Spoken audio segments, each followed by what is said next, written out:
students, welcome to Gyan Trupti College YouTube channel. BSc second year Statistical and Thermodynamics, Basics of Thermodynamics, paper first unit first BSc second year का कर रहे हैं हम। Start कर रहे हैं जिसके अंदर हमने टॉपिक शुरू कर दिए थे और कल लास्ट लेक्चर जितना अपना हुआ था उसके अंदर मैंने आपको partition function for monoatomic gas कराया था। एक बार इसको रिवाइज कर लेते हैं, फिर आज वाले उसको नेक्स्ट आगे से कंटिन्यू करेंगे। फॉर मोनोटॉमिक आइडियल गैस,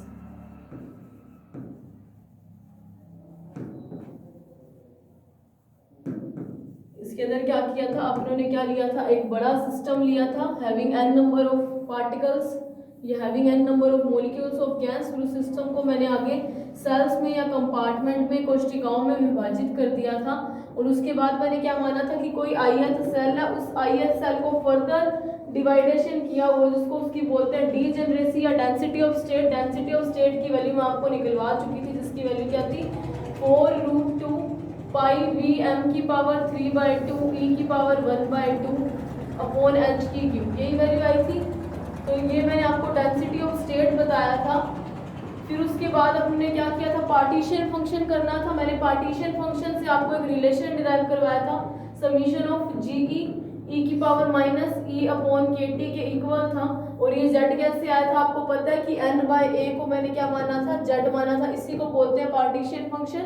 और पार्टीशन फंक्शन होता क्या है कि ये बताता है कि कॉन्फ़िगरेशन ऑफ एनी थर्मोडायनेमिकल और स्टैटिस्टिकल सिस्टम, या फिर ये बताएगा कि किसी सेल में डीजेनरेसी होने के बावजूद, मतलब सेल बनाने के सिस्टम को सेल्स में डिवाइड किया, फिर सेल को फर्दर डिवाइडेशन किया, वापस से डिवाइड किया, किनमें, उनकी अलग अलग एनर्जी स्टेट्स में बोला। इसको ये डीजेनरेसी बोलते हैं, अपभ्रष्टता बोलते हैं कि एक सेल के अंदर पार्टिकल्स को एनर्जी किस प्रकार से डिस्ट्रीब्यूटेड है उसको देखने के लिए हमें पार्टीशन फंक्शन की जरूरत होती है।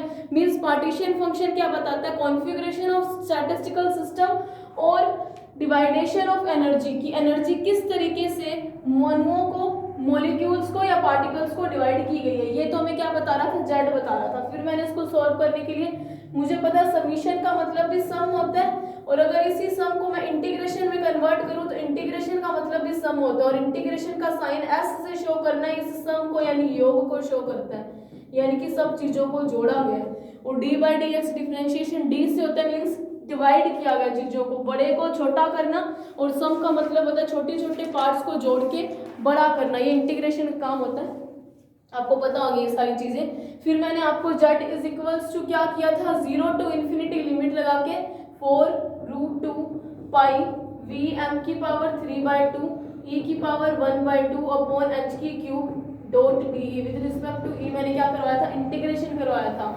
हमने इंटीग्रेशन इसी तरीके से क्यों किया, क्योंकि मैंने आपको क्या बताया, हमने सिस्टम के अंदर n नंबर ऑफ मॉलिक्यूल्स लिए और गैस कैसी ली है, आइडियल गैस ली। और आइडियल गैस का अपने को बेसिक पता है कि आइडियल गैस के अंदर क्या होता है, मॉलिक्यूल्स के अंदर म्यूचुअल इंटरेक्शन होती है या नहीं होती, नहीं होती। म्यूचुअल इंटरेक्शन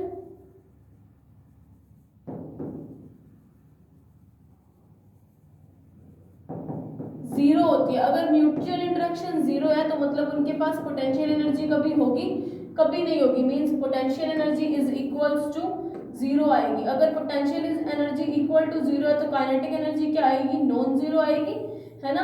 तो इसी केस में और अपने क्या मानना है, n नंबर ऑफ पार्टिकल्स इस पूरे सिस्टम के अंदर जिसको सेल्स में डिवाइड किया, और उस सेल में किसी ith सेल को मैंने डीजेनरेसी बनाई, मतलब उस सेल को फर्दर डिवाइडेशन किया।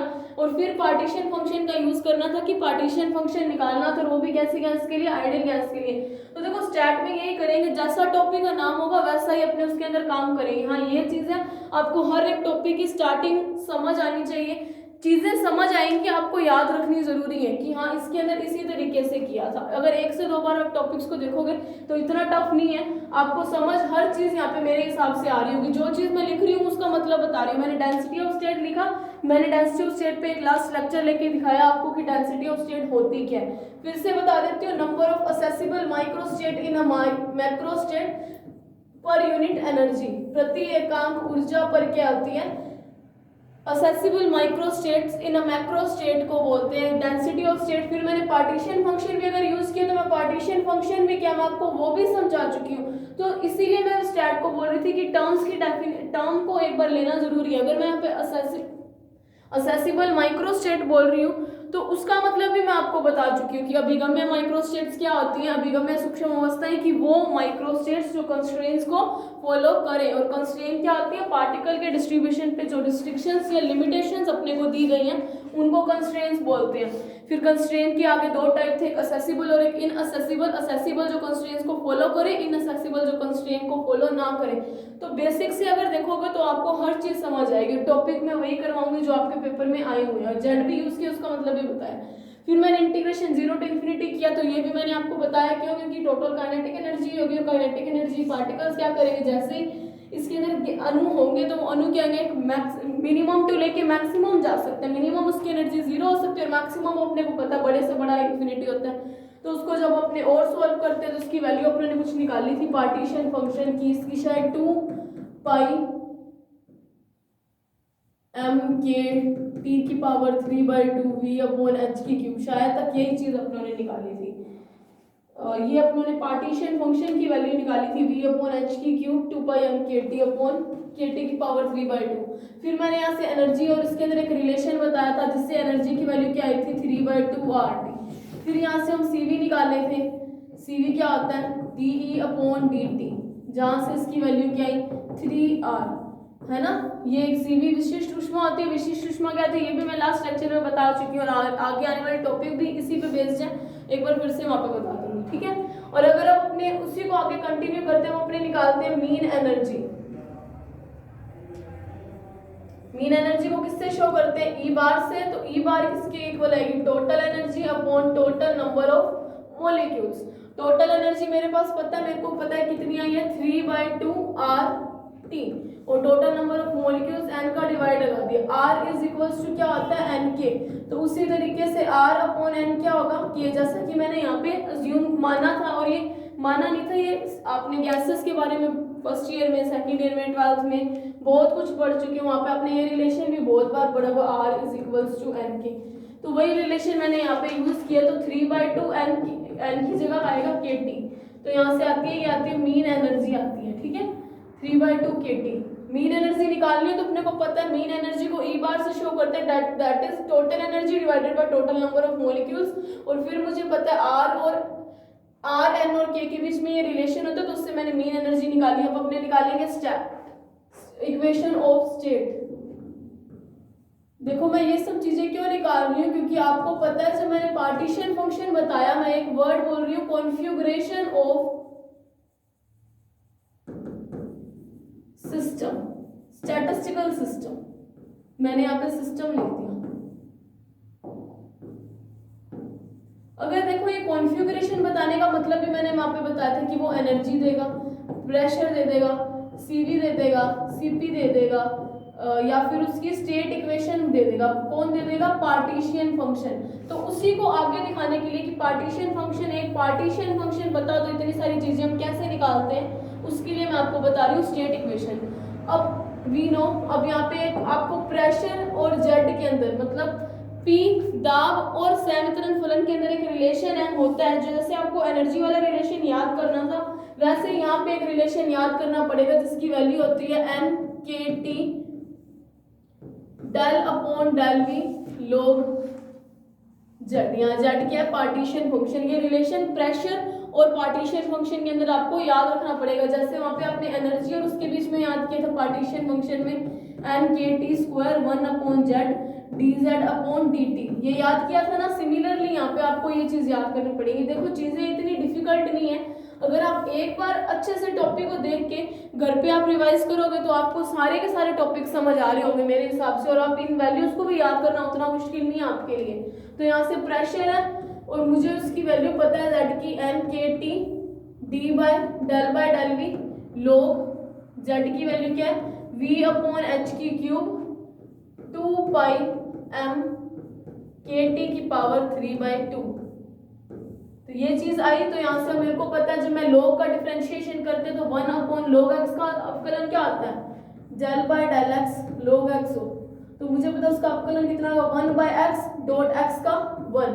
तो उस तरीके से log को सॉल्व किया तो 1/everything यहाँ से P की वैल्यू क्या है, एन के टी इंटू 1 अपॉन ये सारी टर्म V अपॉन एच की cube 2 pi m k T की पावर 3/2।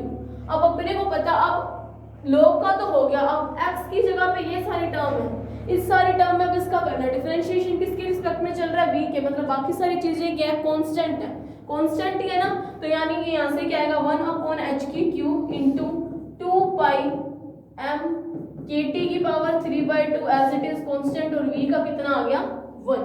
क्यों मैंने ऐसे किया, log का क्या होता है 1 अपॉन x, जैसे यहाँ पे log हो, जैसे हो इधर अपने को दिया हो विद रिस्पेक्ट टू x चल रहा है 2zx, तो अगर इसका करोगे तो 2z इंटू 1 आएगा ना, तो सिमिलरली मैंने यहाँ पे लिखा, ये एज एग्जांपल बताया और मेरे हिसाब से आपको आता है ये, बाकी हर किसी को आता होगा तभी आप इस सेकंड ईयर तक पहुंचे हो। तो ये टर्म आपस में कैंसिल आउट होगी, तो यहाँ से p क्या बना n के t अपॉन में v, ये चीज कट गई, यहाँ से h की क्यूब से h की cube cancel, n k t upon v बना, तो यहाँ से हम क्या लिख सकते हैं, pv is equals to n k t, यानी कि pv is equals to n k is equal to r होता है, then pv is equal to rt, और अपने को पता है जो आइडियल गैस होते हैं उसके लिए for n is equals to 1 mole के लिए आपको पता है स्टेट इक्वेशन क्या होती है, pv is equals to rt, किसके लिए होती है, आइडियल गैस के लिए। और मैंने टॉपिक में लेके कैसे चली थी, आइडियल गैस लेके चले थे हम, मोनोएटॉमिक आइडियल गैस, तो मोनोएटॉमिक आइडियल गैस के लिए स्टेट इक्वेशन भी वही आई है जो हमें एक आदर्श गैस के लिए पता होती है। आदर्श गैस के लिए कितनी पता होती है, pv is equals to nRT, और यहाँ पे क्या है pv is equals to RT, यानी n is equals to 1 mole के लिए जो आदर्श गैस समीकरण होती है उस पार्टीशन फंक्शन से हमने जो हमें पता थी वो हमने निकाल ली। अगर आपके पास मोनोएटॉमिक पार्टीशन फंक्शन आए, find the partition function for a monoatomic ideal gas, तो आप ये सब चीजें करोगे, ठीक है।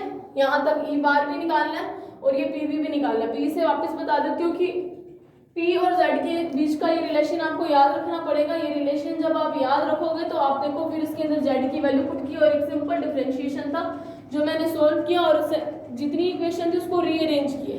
तो यहाँ से निकला हमारे पास मोनोएटॉमिक आइडियल गैस के लिए पार्टीशन फंक्शन क्या आता है आपको पता है, किसी स्टैटिस्टिकल या थर्मोडायनेमिकल सिस्टम का क्या बताए, कॉन्फ़िगरेशन बताए, जैसे उसकी एनर्जी बता दे, उसकी स्टेट इक्वेशन बता दे, उसकी सीवी बता दे, उसकी सीपी बता दे, उसकी मीन एनर्जी बता दे। तो ऐसी चीजें जब जो चीजें हमें बताए उसको पार्टीशन फंक्शन बोलते हैं। पार्टीशन फंक्शन ये भी बताता है कि एनर्जी किसी सेल के अंदर या किसी सिस्टम में अणुओं के पास ऊर्जा किस प्रकार से वितरित है। तो पार्टीशन फंक्शन की अगर डेफिनेशन आती है तो आप ये डेफिनेशंस दोनों लिखोगे और टॉपिक ये आपके एग्जाम में काफी बार आया हुआ। अब अपने आगे चलते हैं। मैं आपको पहले एक चीज बता रही हूँ, स्पेसिफिक हीट क्या होता है, इसको बोलते हैं विशिष्ट ऊष्मा, ठीक है। हिंदी में विशिष्ट ऊष्मा क्या होता है ये मैं आपको लास्ट लेक्चर में भी बता चुकी हूँ। जैसे कि कोई मान लो कोई सॉलिड है अपने पास, ठीक है, मतलब कोई ठोस है अपने पास। अब वो सॉलिड के किसी 1 ग्राम या 1 यूनिट मास को, ठीक है, 1 यूनिट मास को, जैसी उसकी डायमेंशन हो, मास के टेम्परेचर को 1 डिग्री सेल्सियस या 1 केल्विन तक बढ़ाने के लिए जो हीट अपने को देनी पड़ती है उसको ही क्या बोलते हैं, स्पेसिफिक हीट। तो विशिष्ट ऊष्मा क्या आती है, जब विशिष्ट ऊष्मा की डेफिनेशन आपके लिए मोस्ट इंपोर्टेंट है, इसमें आप कुछ भी पॉइंट कट नहीं कर सकते, इसको एज इट इज ऐसे ही लिखना पड़ता है कि किसी सिस्टम के 1 यूनिट 1 इकाई द्रव्यमान के तापमान को 1 डिग्री सेल्सियस या 1 केल्विन तक बढ़ाने के लिए जो हीट हमें देनी पड़ती है उसको ही बोलते हैं स्पेसिफिक हीट या विशिष्ट ऊष्मा। विशिष्ट ऊष्मा की डेफिनेशन आपको याद होनी चाहिए, लास्ट लेक्चर में आपको मैं बता चुकी हूँ। देखो अपने पास 3 चीजें आती हैं। अब स्टैट में जो आगे टॉपिक आते हैं वो होते हैं सॉलिड्स के लिए स्पेसिफिक हीट फाइंड करना। एक मिनट, देखो अब आपके पास 3 टॉपिक आएंगे आपके पास, ठीक है। एक है Dulong Petit law,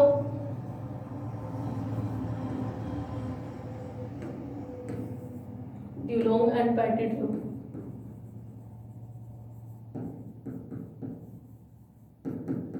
Petit's law, एक आता है आइंस्टीन थ्योरी,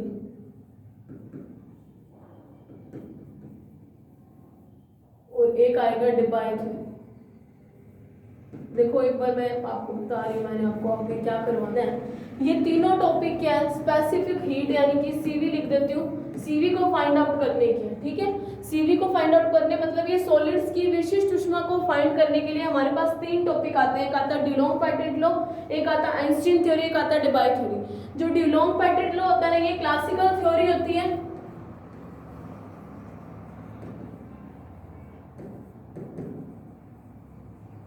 और ये जो है ये मॉडर्न थ्योरी है।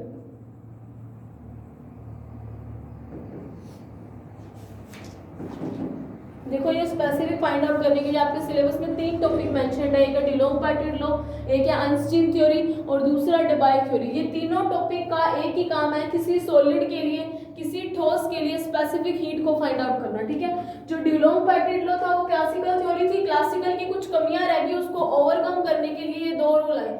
आइंस्टीन की जो थ्योरी थी उसने भी क्लासिकल को बेस ना मानते हुए मॉडर्न फिजिक्स को बेस माना था, लेकिन इसके जो अजम्पशंस थे वो कुछ गलत होने के कारण उससे हमें एक्यूरेट रिजल्ट नहीं मिले। फिर आया डिबाई थ्योरी, डिबाई ने बिल्कुल एक्यूरेट रिजल्ट दिए थे, इसीलिए इसका नाम मॉडर्न थ्योरी भी बोलते हैं ऑफ स्पेसिफिक हीट। पेपर में ये दो टॉपिक आइंस्टीन थ्योरी और डिबाई थ्योरी बहुत बार आए हो, लेकिन डुलोंग पेटिट लॉ भी मैं बताऊंगी, क्योंकि इन तीनों से स्पेसिफिक हीट फाइंड आउट की जाती है। हो सकता है ये 2 नंबर में आ जाए, तो आप कर लो। स्पेसिफिक हीट क्या होती है, किसी सॉलिड के या किसी भी सिस्टम के, किसी भी पदार्थ के एक इकाई द्रव्यमान के तापमान को 1 डिग्री सेल्सियस या 1 केल्विन तक बढ़ाने के लिए जो हीट अपने को देनी पड़ती है, हीट क्या करती है, देनी पड़ती है, उसको बोलते हैं स्पेसिफिक हीट। अब अपने करते हैं डुलोंग पेटिट लॉ।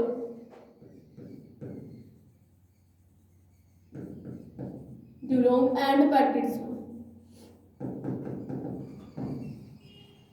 हिंदी में बोलते हैं डुलोंग व पेटिट का नियम। अब देखो ये है क्या डुलोंग, देखो जितनी भी मैं तीनों थ्योरी करवाऊंगी, तीनों थ्योरी में कुछ ना, देखो अपने को पता, अपने को क्या निकालनी है, स्पेसिफिक हीट सीवी निकालनी है, ठीक है। अगर मुझे सीवी निकालनी है, मुझे पता है dE/dt के बीच में कुछ रिलेशन है सीवी और एनर्जी के बीच में, तो मैं हर टॉपिक में क्या करूंगी, हम सॉलिड की उसको हीट, उसकी एनर्जी फाइंड आउट कर लेंगे, उससे उसकी स्पेसिफिक हीट फाइंड आउट करेंगे। देखो अभी तो आपको शायद तक ना पता चल रहा हो कि मैं क्या चीजें बोलूं, लेकिन जैसे जैसे हम आगे टॉपिक करेंगे आपको समझ आएगा कि हम क्या पढ़ रहे हैं। तो ये तो स्पेसिफिक हीट ऑफ सॉलिड्स को फाइंड आउट करने के लिए, मतलब किसी पर्टिकुलर सॉलिड की स्पेसिफिक हीट कितनी निकलती है उसको देखने के लिए 3 नियम आए थे। एक तो डुलोंग लॉ, डुलोंग पेटिट नियम, दूसरा था आइंस्टीन का सिद्धांत, तीसरा था डिबाई का सिद्धांत, ठीक है। तो डुलोंग लॉ करते हैं। इसमें क्या है, इसने अपनी अपनी अजम्पशंस के बेस पे इन तीनों ने मिलके बताया था कि सॉलिड की स्पेसिफिक हीट कितनी हो सकती है, किसी ठोस की विशिष्ट ऊष्मा कितनी हो सकती है। देखो डुलोंग पेटिट ने क्या माना, इनकी जो पहली अजम्पशन थी, इससे पहले मैं आपको डिग्री ऑफ फ्रीडम बताती हूँ, फिर इसकी अजम्पशंस पे चलते हैं। डिग्री ऑफ फ्रीडम को मैं DOF लिख रही हूँ, उसको बोलते हैं डिग्री ऑफ फ्रीडम, स्वतंत्रता की कोटि। स्वतंत्रता की कोटि आपको अच्छे से पता है कि जितनी फ्री डायरेक्शंस के अंदर, जितने डायरेक्शंस के अंदर एक पार्टिकल फ्रीली मूव कर सकता है उसको उसकी डिग्री ऑफ फ्रीडम बोलते हैं, ठीक है। जैसे अब हम मूव कर रहे हैं, अब एक ह्यूमन बीइंग या अपने मूव कर सकते हैं तो अपने 2D के अंदर मूव कर सकते हैं, पक्षी है वो उड़ रहे हैं वो 3D के अंदर मूव कर सकते हैं। जैसे कि एक धागे के अंदर मैंने एक बीड डाल दिया और वो बीड की सिर्फ एक ही डायरेक्शन में इधर उधर जा सकता है, तो 1D के अंदर मूव कर सकता है। तो जितनी फ्री डायरेक्शंस के अंदर कोई फ्रीली मूव कर सकता है कोई पार्टिकल, जितनी डायरेक्शंस के अंदर, उसको उसकी बोलते हैं डिग्री ऑफ फ्रीडम। और एक डिग्री ऑफ फ्रीडम के लिए टोटल एनर्जी होती है kT। ये आपको ये चीजें पता है, ये मैं इसके अंदर यूज करने वाली हूँ इसलिए एक बार और बता रही हूँ। ये 11th क्लास में आप डिग्री ऑफ फ्रीडम कर चुके हो, और डिग्री ऑफ फ्रीडम तो ऐसा टॉपिक है जो ऑलमोस्ट हर जगह पे आता ही रहता है। तो अब इसके असम्पशंस करते हैं, ठीक है। डिग्री ऑफ फ्रीडम क्या होती है, जितनी डायरेक्शंस के अंदर कोई पार्टिकल फ्रीली मूव कर सकता है उसको डिग्री ऑफ फ्रीडम बोलते हैं। और एक स्वतंत्रता कोटि के लिए जो ऊर्जा होती है वो kT के इक्वल आती है। ये आपको, ये चीजें आपको पता है ना। तो अब देखो अपने करते हैं। डुलोंग पेटिट ने क्या माना, डुलोंग ने माना कि जो सॉलिड है, सॉलिड है, ठीक है, ये एक मानव है, आपको भी मैं समझा रही हूँ। जैसे कि एक सॉलिड है, सॉलिड के अंदर क्या क्लोज पैकिंग स्ट्रक्चर होती है, एटम एक दूसरे के बहुत बहुत पास होते हैं, तो उनको क्या पास पास बना दिया मैंने, यही ठोस होगा, मान लिया ऐसी कुछ स्ट्रक्चर है, ठीक है, सॉलिड की।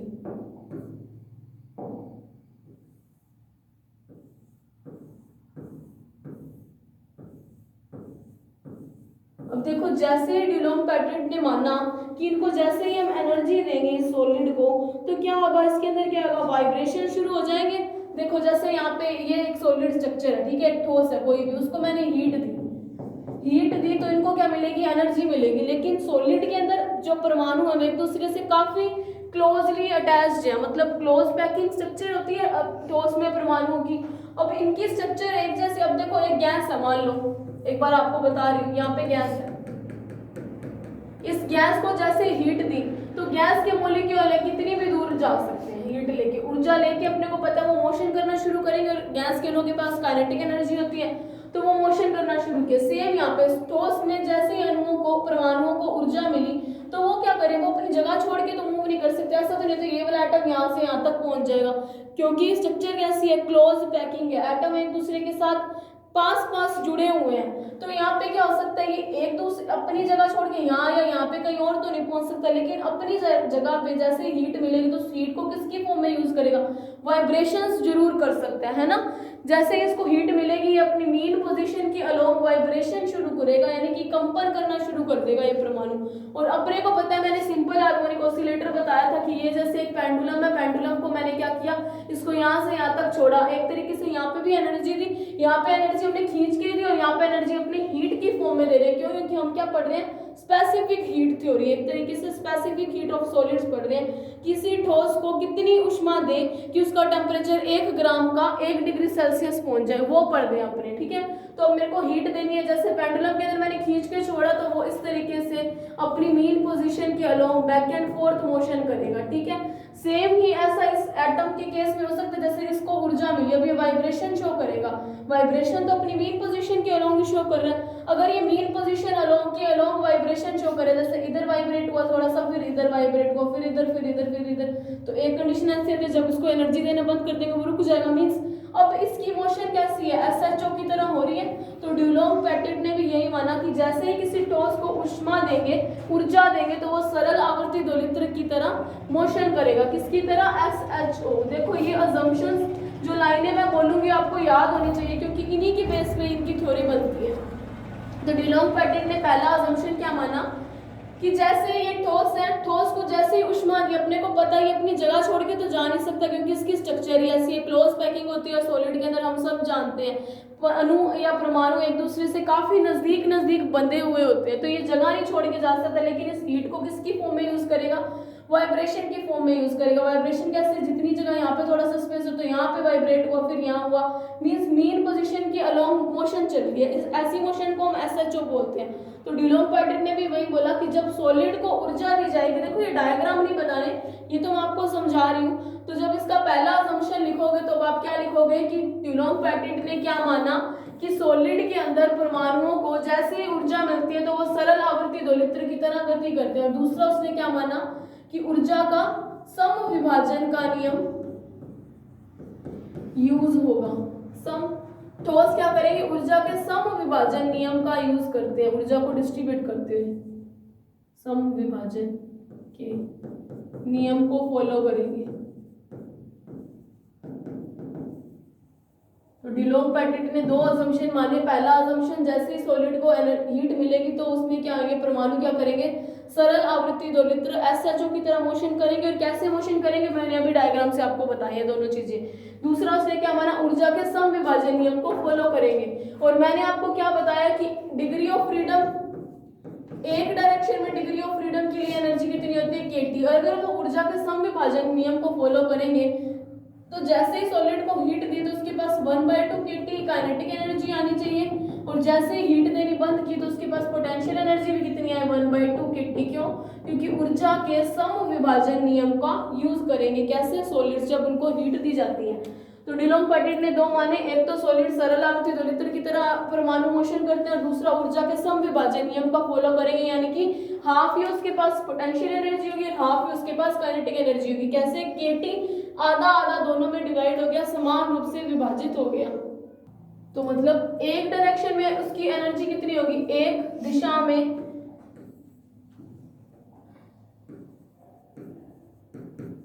टोटल एनर्जी कितनी होगी, मैं एनर्जी को ई लिख रही हूँ, यानी कि काइनेटिक केटी के इंटू टी, जो कि डिग्री ऑफ फ्रीडम से मैंने एनर्जी आपको बताई है, आपने पढ़ी तो ही है। और अपने को पता है कि एक एटम फ्रीली कितने डायरेक्शन में मूव कर सकता है, 3 डायरेक्शन में, तो 3 दिशाओं में टोटल एनर्जी कितनी होगी 3 kT। सॉलिड लिया, सॉलिड के अंदर कोई एक एटम तो है नहीं, नंबर ऑफ एटम्स है आपस में क्लोजली पैक्ड है, तो मैंने मान लिया कि इस ठोस के अंदर n परमाणु है। अगर n परमाणु है तो n परमाणुओं के लिए टोटल एनर्जी कितनी होगी 3n kT। तो एक बार फिर से मैं डिलोम का बताती हूँ। डिलोम पार्टिट ने क्या माना, सॉलिड के अंदर जो परमाणु है वे सरल आवर्ती दोलित्र सिंपल हार्मोनिक ऑसिलेटर की तरह बिहेव करेंगे और ऊर्जा के सम विभाजन नियम का यूज करेंगे, यानी कि इक्विपार्टीशन लॉ ऑफ एनर्जी को फॉलो कर रहे हैं। मतलब एक डायरेक्शन में डिग्री ऑफ फ्रीडम के लिए एनर्जी अपने को पता है वो kT होती है, तो इक्वल एनर्जी डिवाइड होगी 3/2 kT, sorry 1/2 kT and 1/2 kT, ठीक है। और एक दिशा में टोटल एनर्जी कितनी है kT, और 3 डायरेक्शन में एक एटम अपने को पता है, अगर ये एटम है तो वो फ्रीली 3D के अंदर मूव कर सकता है। अगर वो 3D के अंदर मूव कर सकता है तो 3 दिशाओं में टोटल एनर्जी 3 kT और नंबर ऑफ एटम n है तो 3n kT आ गया। अब मेरे पास ऊर्जा आ गई, जितना काम अपने को निकालना था। अब we know relation between energy and CV और एनर्जी के बीच में रिलेशन पता है, CV is equals to dE/dt होता है। तो यहाँ से CV कितना है d/dt 3n kT, यानी कि 3n k आया है ना, और n इंटू के किसके इक्वल होता है 3r के, यानी कि डिलोंग पैटर्न के हिसाब से CV की वैल्यू कितनी आई है 3r। अब यहाँ पे r क्या होता है, गैस कांस्टेंट होता है। गैस कांस्टेंट की वैल्यू हमें पता है 8.31 जूल पर मीटर केल्विन के इक्वल होती है। अगर ये है और 3 वैसे ये कांस्टेंट, मतलब CV की वैल्यू क्या है कांस्टेंट है। देखो डिलोंग पैटर्न को क्लासिकल थ्योरी इसलिए बोला क्योंकि इसने क्लासिकल फिजिक्स के बेसिक्स को लेके चला कि एनर्जी क्या समान रूप से विभाजित होगी, जैसे हीट मिलेगी पूरे एटम में एनर्जी इक्वली डिस्ट्रीब्यूट, पूरे सॉलिड के अंदर ऊर्जा समान रूप से वितरित हो जाएगी। और उसने फिर क्या माना, डिग्री ऑफ फ्रीडम को मान लिया कि एक डायरेक्शन में डिग्री ऑफ फ्रीडम kT होता है, तो kT आधी आधी डिवाइड हुई तो 3 डायरेक्शन में 3n kT हुई। यहाँ से CV की वैल्यू क्या आई कांस्टेंट आ गई 3n। तो मतलब डिलोंग पैटर्न ने क्या माना कि सॉलिड चाहे आयरन हो, जैसे कि Fe हो जाए, सॉलिड यानी कि उसने माना कुछ भी हो, चाहे वो क्रिस्टलाइन हो चाहे वो एमोर्फस हो, मतलब उसने माना कि सॉलिड चाहे क्रिस्टलिया हो चाहे अक्रिस्टलिया हो, चाहे कैसा भी हो, लेकिन वो सॉलिड हो तो उसके लिए उसको 1 ग्राम को एनर्जी, 1 ग्राम के टेम्परेचर को 1 डिग्री सेल्सियस बढ़ाने के लिए हमें एक कांस्टेंट ऊर्जा देनी पड़ेगी, जिसकी वैल्यू कितनी होगी 3 × R। क्या ऐसा पॉसिबल, आप खुद सोचो, पॉसिबल है? कभी भी पॉसिबल नहीं। हमारे पास एक जगह पे आयरन हो Fe पड़ा हो, एक जगह पे गोल्ड पड़ा हो या कुछ और पड़ा हो, सॉलिड कोई भी सॉलिड स्ट्रक्चर हो, ठीक है। अब जितना Fe को मान लो 3 × R है कांस्टेंट टेम्परेचर, 1 ग्राम को बढ़ाने के लिए अपने को, मतलब 1 ग्राम को 1 डिग्री सेल्सियस लाने के लिए 3R टेम्परेचर दिया, उतना इसको दो उतना इसको दो, तो सारों का टेम्परेचर क्या सेम टाइम पे सेम CV हो सकता है? कई तो ऐसे सॉलिड होंगे जिनकी CV की वैल्यू कम होगी, जैसे कई सॉलिड, फॉर एग्जांपल बताती हूँ, जैसे मैंने किसी को दिया 4 जूल की एनर्जी दी, किसी को 5 जूल की दी, किसी को 10 दी, किसी को 100 जूल की दी, ठीक है, फॉर एग्जांपल बता रही हूँ। तो कई सॉलिड तो ऐसे हैं जो 4 जूल एनर्जी लेती है, उनका 1 ग्राम का 1 डिग्री सेल्सियस टेम्परेचर हो जाएगा, और कई ऐसे होंगे जिनको 100 जूल देने पे भी नहीं होगा। तो मतलब इसीलिए डिलोंग पैटर्न को क्लासिकल थ्योरी बोला, क्योंकि क्लासिकल थ्योरी जैसा इसका रिजल्ट है। जो प्रैक्टिकली रिजल्ट आए थे वो आए थे CV की वैल्यू 2 तरीके से आए थे, मैं ये प्रैक्टिकली बता रही हूँ।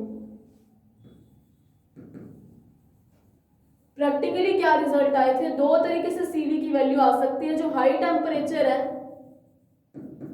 अगर किसी सॉलिड का MPVP हाई हो तो उनके लिए जो CV की वैल्यू आती है वो कांस्टेंट आती है, लेकिन लो टेम्परेचर हो तो CV की वैल्यू जो है वो T³ के प्रोपोर्शनल आता है, टेम्परेचर के घात 3 के समानुपाती आती है। तो मतलब प्रैक्टिकली जो रिजल्ट आए थे और जो डिलोंग पैटर्न ने निकाला कि CV की वैल्यू क्या आएगी कांस्टेंट आई, जिसमें उसने निकाल के दिखाया कि वो 3R आएगी, तो वो क्या हुआ, प्रैक्टिकली और थ्योरेटिकल रिजल्ट्स मैच नहीं हुए। हाई टेम्परेचर पे तो दोनों रिजल्ट जरूर मैच किए, लेकिन लो टेम्परेचर पे जब CV T³ के समानुपाती आना था प्रैक्टिकली, लेकिन थ्योरेटिकली ऐसा नहीं आया। इसीलिए डिलोंग पैटर्न थ्योरी को क्लासिकल थ्योरी बोलते हैं, या फिर इसको ये एक तरीके से ये फेल थ्योरी थी, क्योंकि इससे क्या हुआ, रिजल्ट्स मैच नहीं हो पाए थे, है ना। अब इसी कारण आगे दो और थ्योरी आई थी, एक आइंस्टीन थ्योरी आई थी और एक आई थी डेबाय थ्योरी। आइंस्टीन थ्योरी भी कुछ हद तक तो ठीक थी, लेकिन क्लासिकल थ्योरी की तरह या डिलॉन्ग-पेटिट की तरह वो भी कंप्लीटली एक्यूरेट रिजल्ट नहीं दिए थे, एक्सपेरिमेंटल और थ्योरेटिकल रिजल्ट मैच नहीं हुए थे,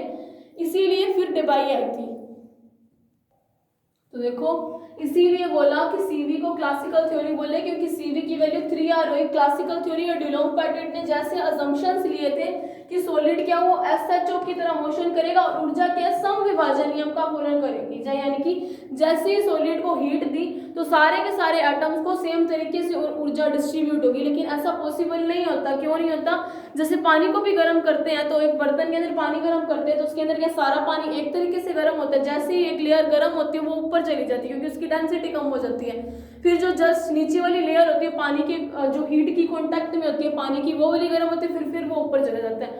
लेकिन पानी सारा एक साथ इक्वली गर्म नहीं होता, लेयर्स की फॉर्म में गर्म होता है। सेम ये चीज गलत थी कि एनर्जी इक्वली डिवाइड होगी, इक्वली नहीं होती। जो हीट की कांटेक्ट में ज्यादा होगी उसको ज्यादा ऊर्जा मिलेगी, जो कम होगी उसको कम ऊर्जा मिलेगी। तो यहाँ से उसके असम्पशंस गलत हुए थे। वैसे पेपर में आपको ये लिखना नहीं है, ये 2 नंबर में आ सकता है और मेरे हिसाब से शायद ना भी आया हो तो कोई बड़ी बात नहीं है, लेकिन सीवी इन 3 थ्योरी पे बेस्ड ही निकलता है, स्पेसिफिक थ्योरी, इसलिए मैं आपको तीनों थ्योरी बता रही हूँ और कोई भी थ्योरी टफ नहीं है। बस इन चीजों को थोड़ा छोड़ के एक एक्स्ट्रा चीज मानेंगे जिससे हमारे सीवी की वैल्यू अलग अलग आएगी। तो सिंपल चीज की थी, सरल आवर्ती दोलित्र की तरह गति करते हैं ठोस के परमाणु और ऊर्जा समविभाजन नियम को फॉलो करते हैं। अपने को पता है एक डायरेक्शन में डिग्री ऑफ फ्रीडम kT होता है, तो half by half kT potential और काइनेटिक एनर्जी होगी। एक दिशा में टोटल एनर्जी कितनी होगी डिग्री ऑफ फ्रीडम के अकॉर्डिंग kT। 3 डायरेक्शन में फ्रीली कोई भी एटम मूव कर सकते हैं, कोई भी परमाणु 3 दिशाएं मैक्सिमम होती है XYZ, तो 3 kT। अगर n परमाणु ठोस के अंदर है तो 3n kT। यहाँ से मुझे पता है CV is equal to dE/dt होता है, तो यहाँ से CV की वैल्यू कांस्टेंट आई, जो कि गलत था क्योंकि हाई टेम्परेचर पे तो प्रैक्टिकल रिजल्ट और डिलॉन्ग-पेटिट के रिजल्ट मैच कर रहे थे, लेकिन लो टेम्परेचर पे CV जो होता है वो T की क्यूब के समानुपाती होता है, जो नहीं आया। और अगर अपने आप सोचें कि कई सॉलिड तो ऐसे होंगे जिसकी बॉइलिंग और जो मेल्टिंग पॉइंट है वो बहुत कम होते हैं और कई ऐसे होते हैं जिनके बहुत ज़्यादा होते हैं। अब जिनकी मेल्टिंग और बॉइलिंग पॉइंट बहुत कम होते हैं, अगर उनको इतनी कांस्टेंट एनर्जी दे दी जाए तो हो सकता है वो बॉइल ही हो जाए, तो उसका 1 ग्राम का टेम्परेचर उतना नहीं आ सकता जितना कि मतलब 1 ग्राम को 1 डिग्री सेल्सियस बढ़ाने के लिए हर किसी के लिए एक अलग अलग टेम्परेचर होता है। लेकिन डिलॉन्ग-पेटिट ने क्या निकाला कि हर किसी को सेम टेम्परेचर देना पड़ेगा, चाहे वो कैसा ही हो सकता है वो क्रिस्टलाइन हो सकता है अमोर्फस हो, कैसा भी हो, ठीक है। तो यहाँ से गलती आई थी। अब 2 थ्योरी और है, एक आइंस्टीन और एक डेबाय थ्योरी, तो उसको अपने नेक्स्ट लेक्चर में कंटिन्यू करेंगे। So thank you for watching this lecture.